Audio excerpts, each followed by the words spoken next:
Students, today we are here to review for the end of term 1 examinations for the grade 8 advanced science. So let's waste no time and move further.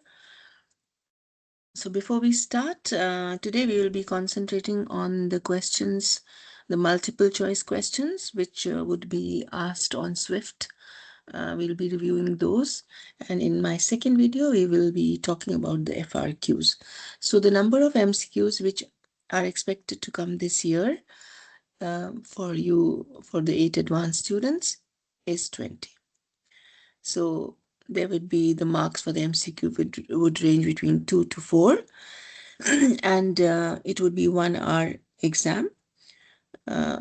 So I would like you to go through the multiple choice before I ask a few tips.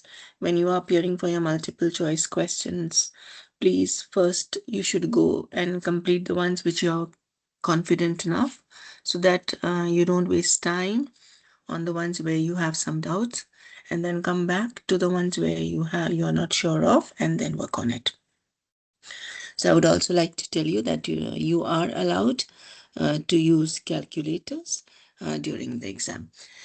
So for the science exam, the different lessons which are included are the unit nature of science with 4 lessons. Unit 4 matter, solids, liquids and gases. It has 3 lessons. Then classification of matter has these 2, composition and properties.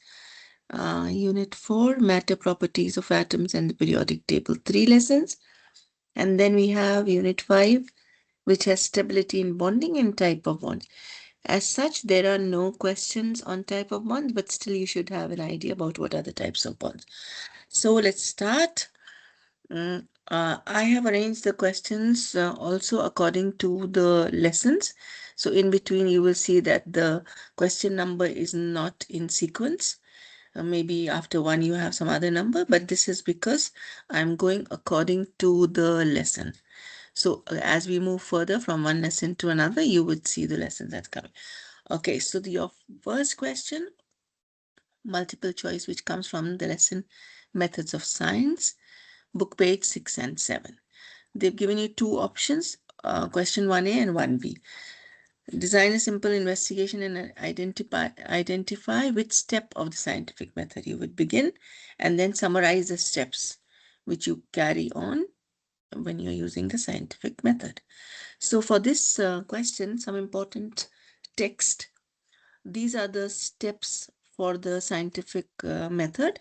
We start the scientific method by stating the problem. It could be a question, why or how. So we begin with state the problem. After that, we gather information about that problem, what information we already know. Then we form a possible answer to our problem. Whatever problem we have, we form a possible answer about the question which we have stated in the beginning. Then this is known as the hypothesis. It's a possible answer. Then we test our hypothesis by doing some experiments and calculating and doing some investigations. So we test the hypothesis. After that, the data which we collect after testing the hypothesis, we analyze it. Analyze the data. After analyzing the data, we draw conclusions. Now, when we analyze the data, when we are drawing conclusions, we see, is this hypothesis which we made, has it been supported by our experiments and testing of the hypothesis, or it has not been supported?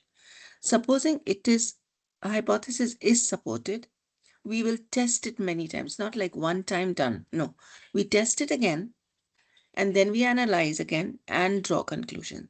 So we just don't give it one try. We go, because then there could be a bias, right? So we'll test it many times. But in the other case, if the hypothesis is not supported, we are not getting the hypothesis same answer as we predicted, then we go back to our hypothesis, we make changes, we modify it, and then follow again the same steps till our hypothesis is supported. And once it is done, we are confirmed that it's correct. Then we communicate our results to the community. So these are the steps of the scientific method. State the problem, gather information, form a hypothesis, test the hypothesis, analyze data, and draw conclusions. So this is about what I just told you. A hypothesis is a possible answer to a question or possible solution to a problem based on what you know and what you observe. Then how do we test? We test the hypothesis by doing experiments, as I told you, analyze the data and draw conclusion. Now, when we are doing experiments, there could be three types of variables. Variables is a quantity that changes, that is changing. It's known as a variable. So the variables could be of three types: dependent variable, independent variable, constant variable, and control. Now here, remember, this has come in the previous years. They give you an experiment and they ask you what is the dependent variable or what is the independent variable. So you should be sure how to find the dependent and the independent variable. Now remember, dependent variable, it changes according to the changes in the independent variable. When the independent variable changes, this also changes. And what is the independent variable? It is a variable that is changed, like the experimenter is changing it. That is the independent variable. For example, if I want to know what is the effect of sunlight on the growth of plant. So what will I change? I will change the amount of sunlight and test my the growth. So what I'm changing is the amount of sunlight. Maybe 1 hour, I'm giving the plant 2 hours of sunlight, another plant 3 hours of sunlight, another plant maybe 6 hours of sunlight. So what am I changing? I'm changing the amount of sunlight. So that is the independent variable. How do I know that what is its effect on the growth? So for the growth, I will measure. So what I measure is the dependent variable. What will I measure? I'll measure the height of the plants, how they are growing. Did they increase in the height? So that is recorded. So you should be able to identify what is independent and dependent. Constant is a factor that does not change. When the other variables are changing, we are keeping it constant. For example, the quality of the soil, it's constant. The type of the plant is the same. All the experiments have the same plant. So that these are the variables which you should know. Now here there is a question: summarize the steps the scientists might take to determine if a new drug works in cancer patients. So first we'll form a hypothesis about the type of the cancer the drug might work on. Then we'll test the hypothesis by putting some experiments that compares the drug to a control in patients with the type of cancer. Analyze the data, draw conclusions and the results seen in patients. Compare the conclusion to your hypothesis. Form a new hypothesis if it does not support, as I just told you. So what is the dependent variable in an experiment? That shows how volume of a gas changes with changes in temperature. So what am I going to change? I will change the temperature, and when I will change the temperature, I will see how the volume is affected. So what I'm changing is this. The temperature is the independent, and what I will measure is the volume. So the dependent variable will be the volume of the gas. I hope you understand that. Next question on this same lesson from page 7 and 8. Now here you can see the number is changing, but because I'm going to do the same lesson first. So page number 7 and 8, you can check in your books. And once again, I would like to tell you these numbers are from your Minaji online book, okay? So here it talks about design an experiment to investigate the effect of caffeine on reaction time and identify the dependent. Now, what am I going to see? The effect of caffeine. So what can I change? I can change the amount of caffeine in my experiment. So when I'm changing the amount of caffeine, this becomes independent variable. And what will I measure? What is the reaction time for different people? So that is the dependent variable. So if you see here, Independent variable will be the amount or presence of caffeine. Example, there can be no caffeine versus a caffeine drink. Dependent, what I'm going to measure. It can be measured in seconds, it can be measured in milliseconds. It's the reaction time. And what is controlled? Time of the day. What time of the day? All our measurements should be at the same time. Amount of sleep, type of task, these are the controlled. Now the second question is, an experiment was designed to test whether the amount of sleep affects students' test performance. Identify the independent variable. So what am I going to change is the variable, independent variable is the amount of sleep, because this can change. Person sleeping 4 hours, person sleeping 6 hours, that is the independent variable. And uh, this is why we are taking this, because this is a factor the experiment is changing to see the effect of students' test performance. Students' test performance is the dependent variable. Next, we move to the next lesson, that is standards of measurement. This is your book, page number 16. Here you will get a question which would be of math connection, and they are talking about density. What is the density of an unknown metal that has a mass of 158 grams and a volume of 20 milliliters? So then there is a table by which you have to identify your metal. After calculating it, identify your metal. The second question is again the same, calculating density. Mass is 135 grams and volume is 50 cubic centimeter. So here they have changed the two questions, 20 milliliter volume and 50 cubic centimeter. So you need to remember that the volume of a solid is this 50 cubic centimeter. We generally take it for a solid, and milliliters is taken for a liquid. Okay. So the first one says, we will, what has been given to us, it says the mass is 158 grams, volume is 20 milliliters. Formula, remember the formula for density. Density is equal to mass per volume. Mass divided by volume. Mass divided by volume is density. Now mass is 158 grams and density volume is 20. So divide these two and you get an answer of 7.9 gram per milliliters. So this will be the unit, girls. Students, please remember that when you are solving here, you will not be asked, but maybe in options they do that. Whenever you are solving any numerical, you are for sure you need to write the unit. Unit has to be written. If it would be a writing question, then if you don't write the unit, your answers are deducted, your marks are deducted. So please make sure you're writing the unit. So the density of the object is 7.9 grams per milliliter, G per M. Now from this table, you're going to check which is the metal which has 7.9. So here it is 7.9, and this is which?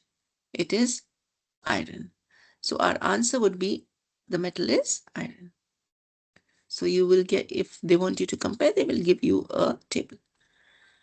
A metal block has a mass of 500. Okay, this is our second. This is one extra I've given. Now this is the another question, 12b. Mass is 135, volume is 50 cubic centimeters. Formula remains the same, mass divided by volume. Divide it, you can use calculators. Answer comes to 2.7 gram per cubic. So answer is 2.7 gram per cubic centimeter. So this is one extra for you to work on. A metal block has mass 540, volume 200. Calculate the density. Try to do this yourself. Use the formula, divide 540 by 200, and your answer would be grams per cubic centimeter. Don't forget to write the unit. So our next question comes from the third lesson, communicating with graph, student book page 23. Here again, they've given you a math connection and compare and contrast between line bar, circle graph, and how they are different. So here it says, in a survey, it was reported that 56 out of 245 people would rather drink orange juice than coffee in the morning. Calculate the percentage of circle graph that orange juice drinkers would occupy. So when you're calculating the percentage, first find the fraction between people who drink orange juice. and the total. So in our question, it says 56 are drinking out of 245. So you will write the fraction 56 divided by 245. You can convert the fraction to a percentage by multiplying it with 100. So 56 divided by 245, find the answer and multiply it by 100. So this comes to 22.86. You can correct it to one place of decimal, or you can remove the decimal. They can give you an answer like either the same, they can give an option same, or they could round it off to 22.9, or they can give you 23%. So you will see the nearest answer which you get, and you will take that answer. Now, there could be another option in this. They could have asked you, instead of finding the percentage, they could have asked you to find the angle in the circle graph. What is the angle you're going to take in the circle graph? To find the angle in the circle graph, you will take the same value which you calculated here, 22.86 over 100, and multiply it by 360. That means you take the percentage and multiply it by 360. And that is what you get an angle, 82.3 degrees. You could also take this fraction which you've written here, 56 divided by 245, and multiply it by 360. Okay, so you can do it both ways. Your answer would be 82.3. Give it a try, do it yourself, and you'll find that you have changed it into a degree angle, and you have changed it into a percentage. Then the second answer says, how are the three different line graph, bar graph, and circle graph? So if you see, this is the line graph, this is the bar graph, and this is the circle graph. So these are the three graphs they're talking about. Now let's see how they are similar and how they are different. So similarities, all of them are used to represent data visually. Just by seeing, you are able to tell what data has been given to you. So visually, you can check your data. All of them help in understanding the proportion, the trend, the comparison. Like here you can see gas is the most, like here you can see these are the most, you can compare, you can understand the trends. And it makes data easier to interpret. It's better than seeing numbers, numbers, numbers. By this way, you can interpret it faster. Now, what is the difference between the three? Line graph, it shows a trend over time.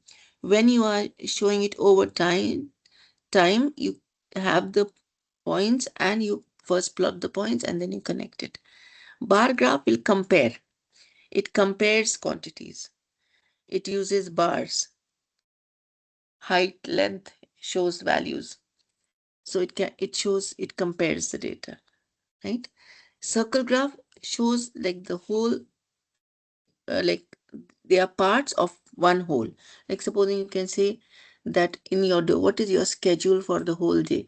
So the day is one whole, and you will divide the day 24 hours according to your schedule and put it in the form of sectors inside the, and how you will put, you know how to calculate the angle, and then you take the angle and you will put it.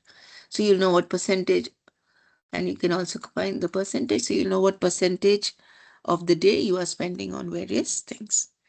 So I hope you understand that. Okay, next question comes from another lesson, another module, matter and thermal energy. This is student book page 357. The two questions here are about sublimation and the process involved. Here, second question is also about carbon dioxide, which turns into solid, again sublimation. And so this question will be on sublimation. What is dry ice? Dry ice is solid carbon dioxide and it turns into a gas. So it's solid, but when the temperature increases, it will not become a liquid, it will directly change into a gas, and that is why we call it dry ice. It does not form a liquid. It is solid form of carbon dioxide. When it is left at room temperature, it does not melt into liquid like normal ice. Instead, it changes to a solid, from a solid directly to a gas, and this process is called sublimation. So what is sublimation? It is a process in which a solid directly changes into a gas. That is sublimation. What happens? First, dry ice is very, very cold. It is at a temperature of negative 78 degrees Celsius. At normal pressure, it cannot exist as a liquid. It will always exist as a gas. When exposed to air, it absorbs heat from its surroundings. It takes heat, and the added energy causes the molecules to break free. They get energy, they vibrate, they move faster, they move apart and change into a gas. So you can see white fog or vapor forming from around the dry ice. This is not carbon dioxide gas itself, which is invisible, but tiny droplets of water that condense from the air as gas cools it down. So don't think that it is gas. It is the droplets of water which are cooling on the gas, gas from the air. They're condensing from the air, tiny droplets. So here you can see in this picture, actually this is not carbon dioxide. They are water droplets because it's really, really cold here. So carbon dioxide turns from a solid directly to gas. Because this gas is very cold, it causes water in the air to condense, forming a, it can be asked, why is a white fog formed? So a white fog is formed because the this carbon dioxide is very cold, negative, we just saw, negative 78 degrees Celsius is the temperature. It's very cold, and so the water which is there in the air, it condenses, and so a white fog is formed. You understand that? Okay. So at certain pressures, some substances can change directly from solids into gases without going through the liquid phase. So this is known as sublimation. It's the process of a solid changing directly to a gas without forming a liquid. An example is dry ice. Now, if you want to explain it at the molecular level, when dry ice sublimates, what happens? The carbon dioxide molecules, they are tightly packed because it's a solid, and they only vibrate in their places.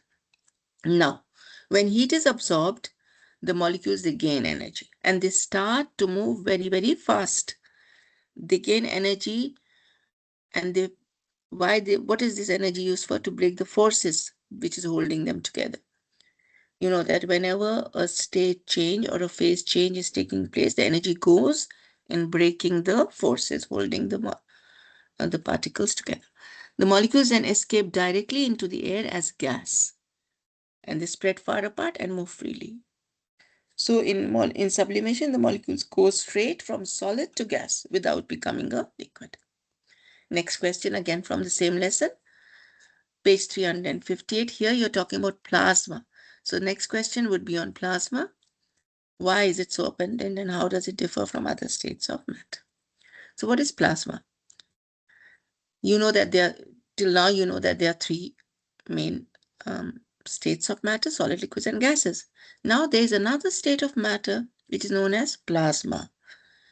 This plasma has so much energy that it can not only overcome the attractive force between the particles, but also attractive force inside the atoms, within its atoms.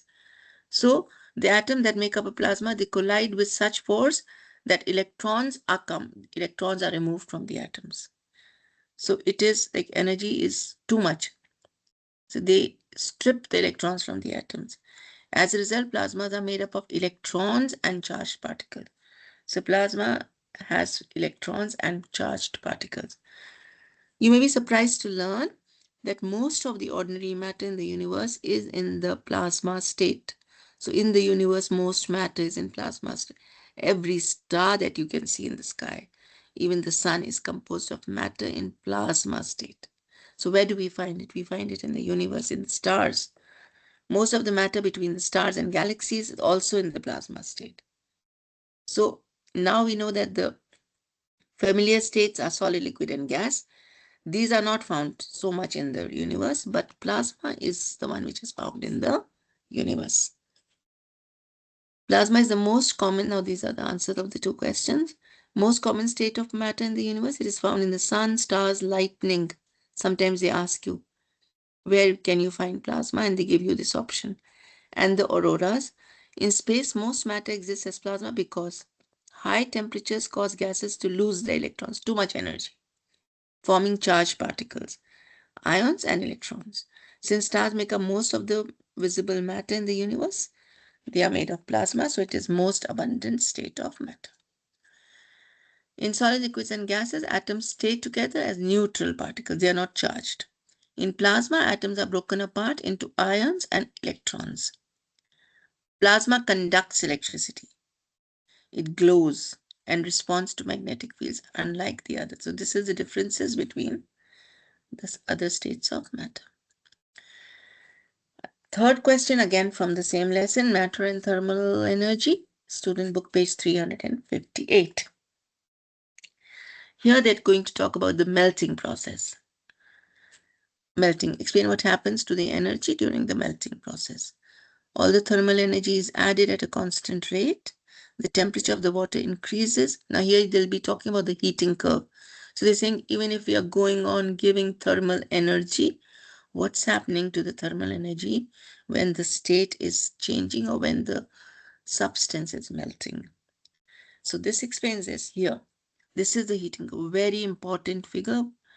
You have to understand this very. Over time, the temperature is increasing from -20 to 140. For example, this is for water.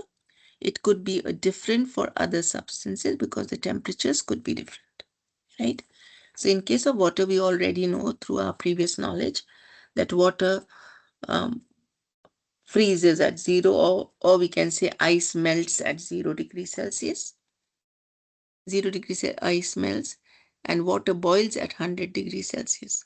So at -20, water is in the form of a solid, that is ice. Now, the temperature will keep increasing. It will remain solid, solid, solid. But when it comes to 0 degrees, the solid, that is ice, will start melting. This plateau is the melting. It's showing melting. Once all this ice has melted, the temperature again starts rising up, up, up, up, up till 100. And now it starts again changing its phase from a liquid to a gas. But then again, you see that the temperature remains constant for some time. And this time when the temperature is constant, the water is changing into gas and this is boiling. After some time, when all the water has changed into gas, the temperature will again start increasing. So what we see that the temperature is increasing at 3 points, one at A, C, and E. This is when the temperature is increasing. But at B and at D, these 2 points, B and D, temperature remains constant. It is not. So the question was, why does it not change? Why does it remain? We are going on heating, but where is the energy going? The energy is being added, but where is it going? Temperature is not increasing. So that's what is happening. The phase change is taking place. Phase change or state change is taking place. So here, all the energy which we are supplying, that is being used to overcome the force of attraction between the particles. Do you get that? So here, the force of attraction between the solid particles. Here, the force of attraction between the liquid particles. So these two places are the phase changes. During the melting process, the thermal energy added to the substance is used to break the attractive forces. This is important, to break the attractive forces between the particles, not to increase their temperature. Temperature not increasing. What's happening? You can see temperature is not increasing. What's happening? The attractive forces is being broken so that a solid can change into a liquid. So at the molecular level, the particles vibrate faster as they absorb energy. Now what's happening actually inside? When we are giving energy, the molecules, they start vibrating faster. And when they vibrate faster, the energy, extra energy, it is helping them to overcome the bond. When it's a solid, it's a very strong bond. So it helps them to overcome the bond and hold them in fixed positions. This bond is holding them in fixed position. Now, this is overcome by the extra energy. As a result, they begin to move and the solid is changing into liquid. So this is melting. Or where does the energy go? All of the energy put into the ice at this temperature is used to overcome the attractive forces between the particles. So it is overcoming the attractive forces between the particles. The flat line on the graph indicates that the temperature remains constant. Temperature does not change. Don't get confused. Phase change is taking place here, melting. Phase change is taking place here, boiling. Temperature is not changing, it's constant. Temperature is not changing, it's constant. Energy supplied is being used to overcome attractive forces. Energy supplied is used to overcome attractive forces. Temperature is increasing at A. Temperature is increasing at C. Temperature is increasing at E. Okay? Here, the same thing. Although thermal energy is added at a constant rate, the temperature of the water increases at A, C, and E. At B and D, the added energy is used to overcome the attraction between the particles. I hope you understand that. Now, they've given you a question. If supposing, instead of 1 kilogram of water, we double the amount, we take 2 kilograms of water, what is going to happen to the shape of this curve? Is it going to change?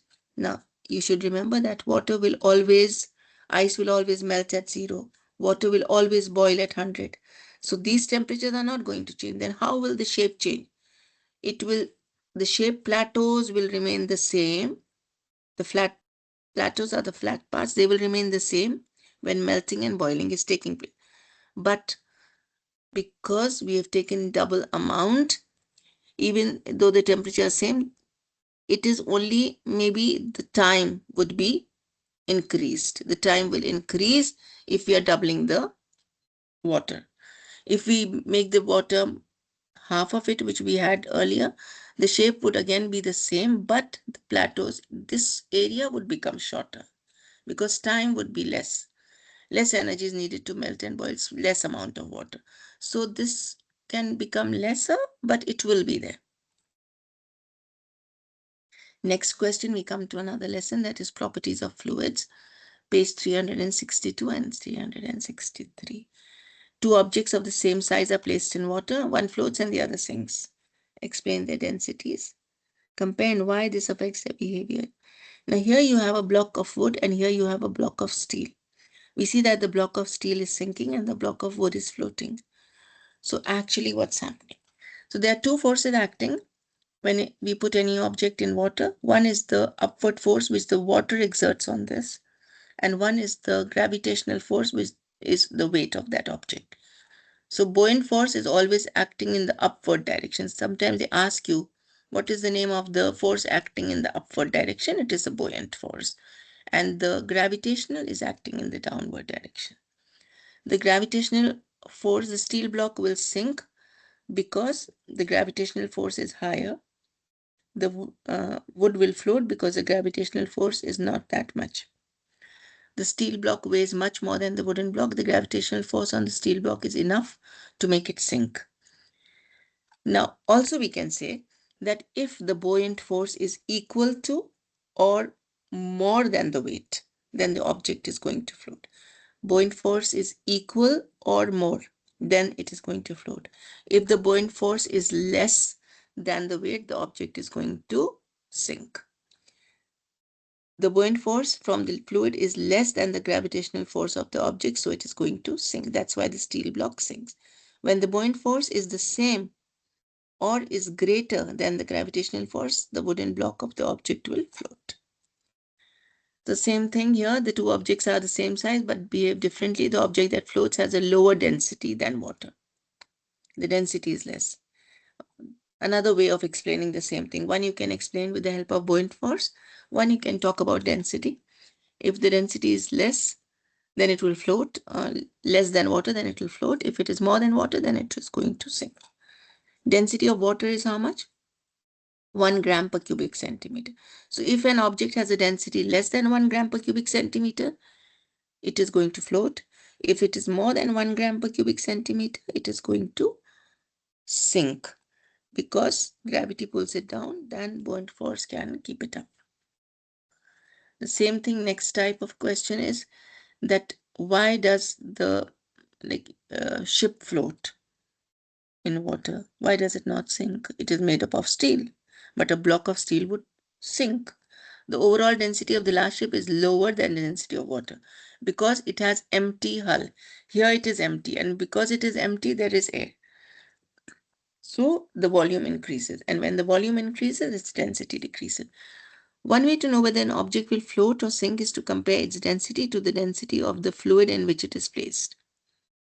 An object will float if its density is less than that of the fluid. So when the density of this is less than this, it will float. If the density is more, it will sink. Remember that density is mass per unit volume. We already did this. The density of the steel block is greater than the density of water. The wood block's density is less, that's why it sinks. Suppose you form the steel block into the shape of the hull of a ship. Now it is filled with air. So when it is filled with air, the same mass is taking larger volume. So the overall density will increase, will become less, and so it will now not sink, it will float in water. Next question again from Properties of Fluids, page number 360. Here you will be asked to calculate the pressure or maybe the force or area, anything here. So we'll have to use the pressure equation. A student applies a force of 200 newtons over an area of 0.01 square meters. Calculate the pressure. Here they've given you another example of like sea level, the pressure is so much. How much is the force on? So first thing you have to remember is the pressure equation. Pressure is equal to force divided by area. Remember the units. Pressure is always in pascals. So in case you have been given kilopascals, your first step will be to change it into pascals. Force unit is Newton and area unit is square meters. So if it is given in kilopascals, you need to change it into pascals. Let's solve it. So student applies a force of 200 newtons over an area of 0.01 square meters. So what has been given to us is a force of 200 newton and an area of 0.01 square meters. We know that pressure is equal to area divided by force. Area is 200 divided by, you can use your calculators. When I use my calculator, I get this answer, 20,000 pascals. You know the unit will be in pascals. You can leave it like that. Maybe in your options, they have given you kilopascals instead of pascals. Now, if kilopascals instead of pascals, what will we do? We will change the pascal into kilopascal. How much is 1 kilopascal? 1 kilopascal is equal to 1000 pascal. You have to remember that 1 kilopascal is equal to 1000 pascal. So, if you want to change pascal, a smaller unit into a bigger unit, you will divide. So you divide 20,000 by 1000, you will get an answer of 20 kilopascals. Maybe they give you an option as Pascal, then you get the direct answer. But if they give you an option of kilopascal, make sure you're changing your answer back into kilopascals. Okay. This was the one which was given to you. So firstly, force, you have to calculate force. Pressure is given to you 101 kilopascal. This is where we change it first step into pascal. Change it immediately. Kilopascal into pascal. Area is given to you. Use the formula, plug in the values and find the answer. You get it as 180. Actually, you will get 181,800 newtons, but then they have rounded it off to 182,000. See your options. If you don't find your answer, see the nearest option that has been given to you. Sometimes they round off the values, okay? So the SI unit of pressure is Pascal, and it is 1 Pascal is equal to Newton per meter squared. It is a very small unit, so normally pressures are given in kilopascal. So if you want to find from kilopascals Pascal, you multiply it by 1000 pascals. Okay. Next question comes from Behavior of Gases, Charles' law and Boyle's law, page 369 and 70. Analyze a pressure volume graph to determine the relationship between pressure and volume. As volume is decreased, the gas exerts pressure on the walls. The 3 canisters are depicted in the graph. If the pressure on a gas is doubled, if you double the gas pressure, what happens to the volume of the gas? It is reduced to half. We will be calculating, and this was done by Boyle's law, which is P. In some books, you get it as P1V1 equals to P2V2, or you get PIVI is equal to PFVF. Initial pressure, initial volume, final pressure, final volume. But you have to remember that when pressure increases, volume decreases.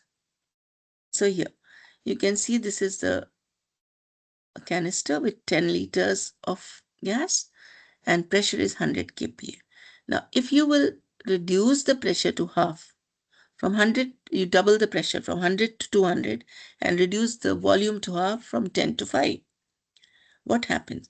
All these particles now are occupying less space.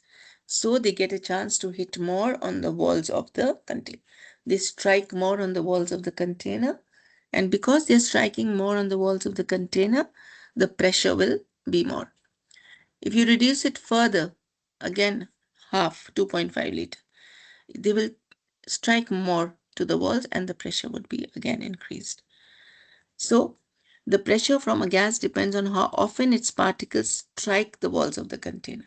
If you squeeze gas into a small space, its particles will strike the walls more often, causing increased pressure. The opposite is also true.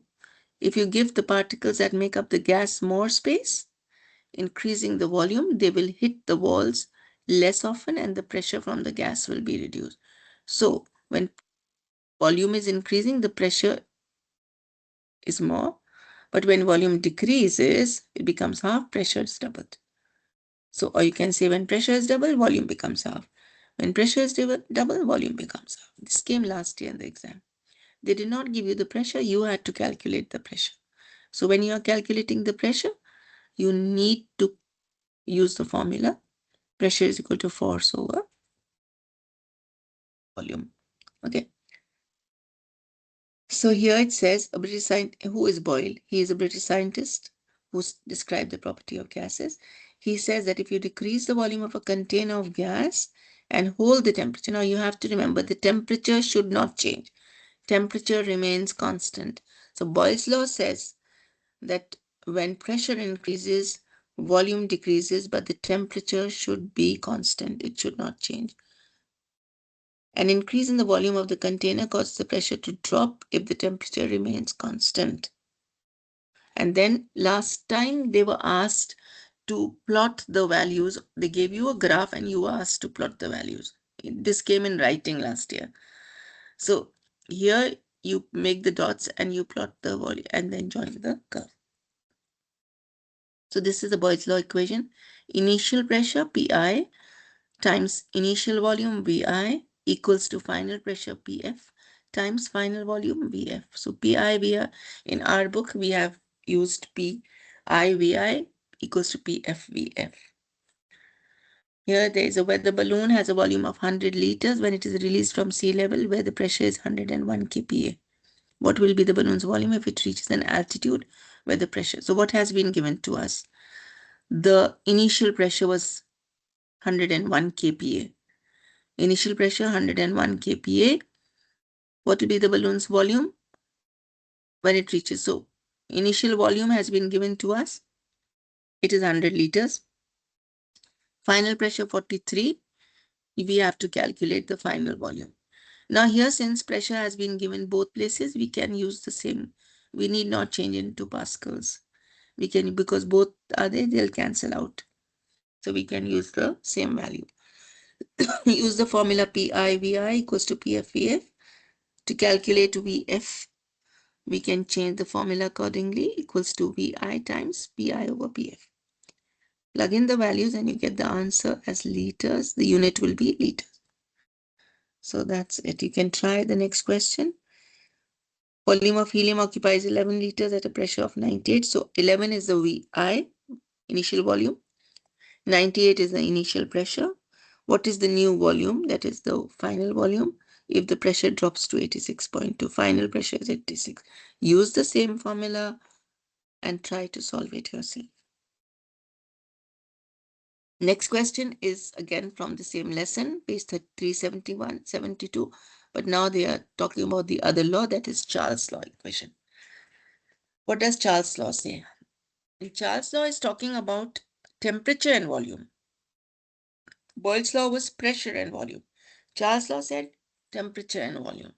So, temperature and volume, when temperature increases, volume also increases. They go directly, it's directly proportional. One increases, the other also increases. So, when pressure increases, when temperature increases, volume increases. When temperature decreases, volume decreases. And pressure remains constant. Pressure needs to be the same. So this formula you need to remember, initial volume over initial temperature, but here the point to be kept in mind that the temperature should not be in Celsius, it should be in Kelvin. It should be in Kelvin. So we have to, if it is given to us in Celsius, we have to change it to Kelvin and then calculate. Okay. According to Charles' law, the volume of a gas increases when its temperature increases, as long as the pressure stays constant.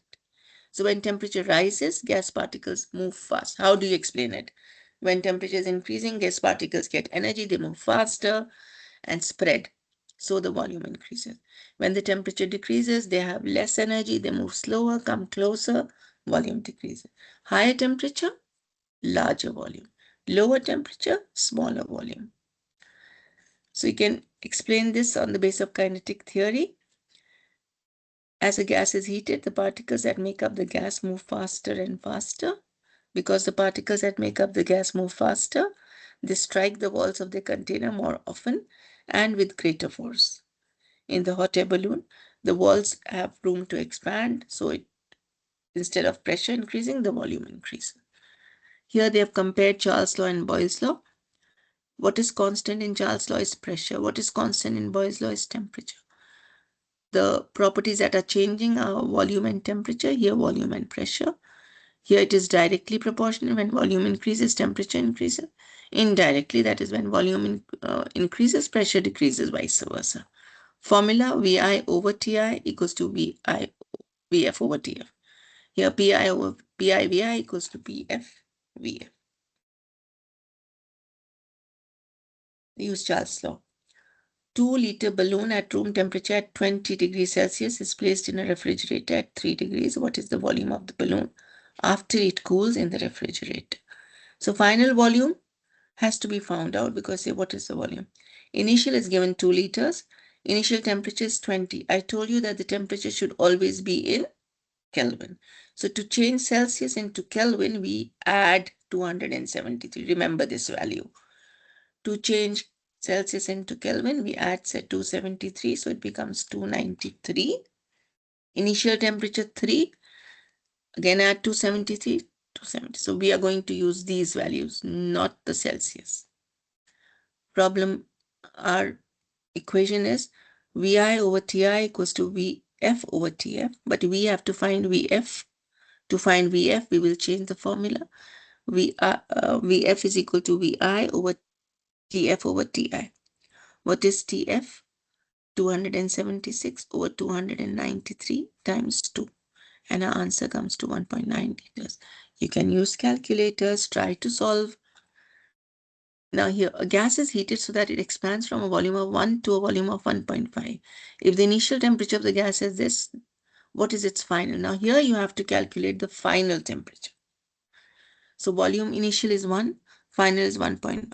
Temperature is 5. So we change it into Kelvin, 278 by adding 273. Plug in the values, we get the value as 416.7, or we can round it off to 417. And then to find it in Celsius back, we'll have to subtract 273. To change it into Kelvin, we added. Now from Kelvin to Celsius, we will subtract and we get an answer, 144 degrees Celsius. So the equations, you're getting problems on Boyle's law and Charles' law. Okay, so you get problem sums on pressure. You get problems on pressure equation, Boyle's law and Charles' law for your multiple choice questions. Okay, so we'll end this here. Next video, I will continue from composition of matter. I hope till here you understood. Kindly review it, stop the video, understand the concept, and then move further.